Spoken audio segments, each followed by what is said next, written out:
all, this is Jeanette Caines from Jewelry Arts Inc. This is part 2 of our granulation video. I'm going to show you how to glue those granules down with just enough glue to hold it, but not enough to make them bubble up and move once you put them in the kiln. So take a look. We've got little granules in the middle. Look how nice they look. So basically, been setting everything up. Everything's looking groovy. So I added a little water. I'm probably going to add a hair more water just to make sure everything's wet. And then I will apply a little bit of the, sheet glue, the granulation solution. Okay.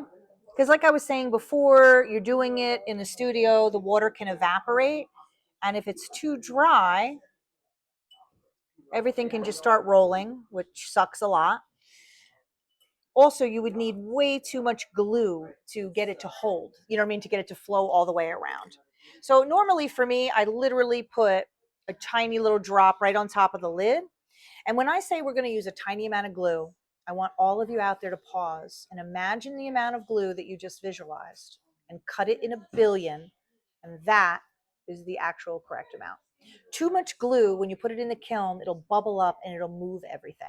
So you actually want a ridiculously tiny amount of glue. So I usually just put a drop on here, anything, bowl, whatever, like so.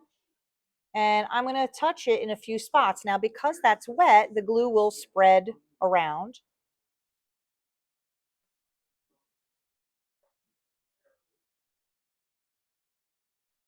Because your urge is like, oh, I really don't want it to go anywhere. I want to add a lot of glue. Don't do that. It doesn't help you. If you hear that, it's the devil talking. Add a little bit out here, which I think, Nancy, you'd already glued that outside edge, right? Yeah. Okay. All right. So I'm not going to really mess with that too much. A few spots in here. And then we're going to let it dry. And when we're 100% sure that it's dry, we're going to wait 5 more minutes, because I cannot tell you how many times we have been sure and you put it in the kiln and everything goes. And it really sucks a lot. So don't let that happen to you.